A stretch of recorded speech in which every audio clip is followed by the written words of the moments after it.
Hello everybody, welcome back to another video. Today I want to talk about percussions. Lately I've been adding a lot more percussions to my tracks, and I think that's an element that has really been lacking in my track. There's kind of rhythmic variation throughout the drop. And I have some little tips to show you to kind of slightly improve them. Mostly going to be focusing on the mixing and what kind of mixing decisions I make based on which type of percussions I have, if they're more attacky or more tonal or whatever. So I have a project open, and let's just get right into it. Alright, so here we have the track. As you can see, we have a percussions group here. I tend to not process individual percussions that much. As you can see, we have some EQing, but this isn't doing anything. This is just how my track opens when I first open it. So you can see these last three don't have any EQing or anything on them, and these just have slight variations in EQ to kind of clean them up. So the source sound is just basically the percussions as they come out of the sample. But what I really want to talk about is the different mixing decisions I make based on what kind of percussions we have. So I'll play you the percussions on their own, and this is what they sound like.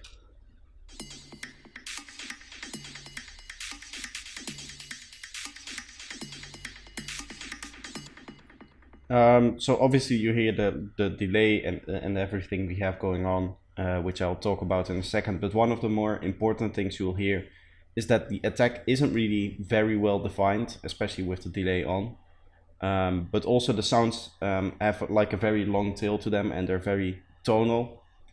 So with that in mind, I decided to go a little bit, to treat a little bit more like a background element rather than for example, how you would treat a hat, which would be, very much in the center, very much a mono signal, slightly louder than most of your other elements.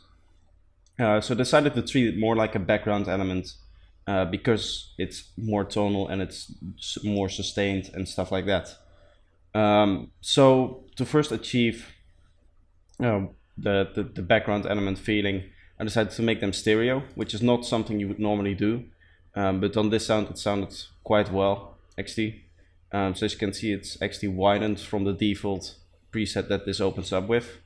This particular plugin opens up already widening the sound quite a lot, but with 20% extra widening that's even more. So it looks like this, the stereo field.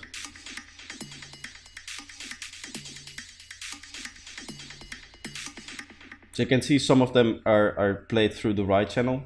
On majority. That's just because some of the samples are.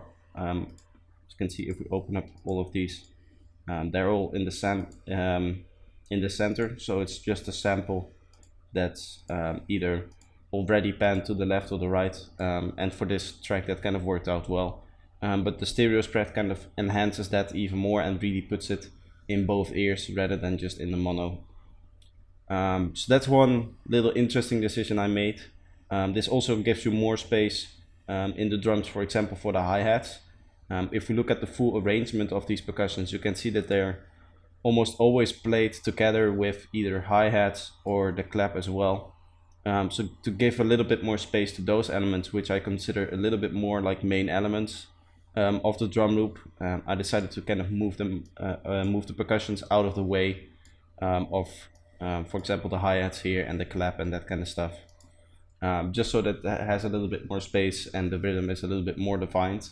Even though this will add to your rhythm overall, having all of the things kind of smack down in the center can lead to the mix being so clogged up and so full of stuff that it's hard to find not only the rhythm but like the right tone and everything. So in order to balance it, that also has to do with the fact that I put them in the stereo field. So there's actually a lot of reasons why you would want to do that. So with the same idea, I kind of removed the main mid-range from that. That's to make space for the bass line. Again, the bass line is the more important element over the percussions. So I decided to make space in the percussions so that the bass line can come through more and it would sound nicer. Also, I have lead sounds playing in this region as well, which means that otherwise this would be kind of clogged up again and the whole spectrum here wouldn't sound as nice as it could be. So there's a little bit of space there. We do also compress them. This kind of brings back some of the frequencies we're losing here. But overall, make sure that all the samples are kind of playing at the same level, which is an important step for the next step, where I really turn the percussions into more of a soundscape and more of an atmosphere.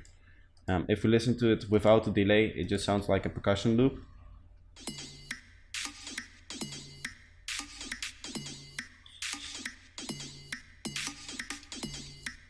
So with that delay, what that does is it just adds so many copies and so much variation to it, and it sounds a lot more like this ever-evolving sounds atmosphere sound. You can see that in the filter. You kind of have it modulate up and down, or automate up and down here.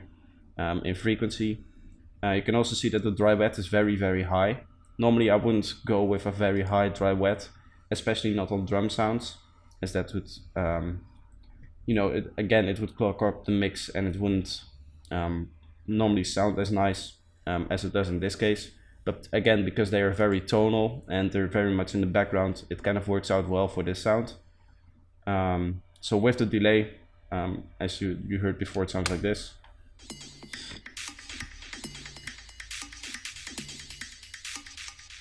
It's also the reason why we have the reverb. And again, the reverb is a little bit higher in dry wet than it would normally have. Other than that, I cannot see anything that's different from the default preset. So that just worked well for me. And then we have some final EQing and a limiter to get them up to a nice level. What you will also see is that the level is at -18. If you know my mixing setup, then you'll know that normally I have my percussions around -12, -13, so it's a little bit lower in volume, again because this isn't as much as of a main element, but rather more of a background kind of atmospheric rhythmic support kind of element. I decided to tone them down a little bit, put them a little bit more backwards in the mix, and therefore turn the volume down a little bit.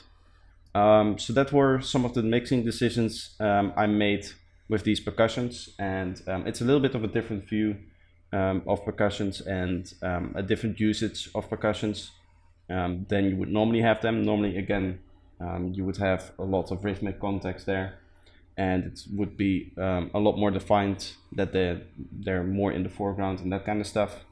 But for this track, this worked, and it might be also something that works for your track as well. So if you enjoyed this video, feel free to leave a like. If you're new here, feel free to subscribe. If you have any other questions or anything that you would like me to cover, feel free to leave a comment down below, and I hope to see you next time. Bye bye.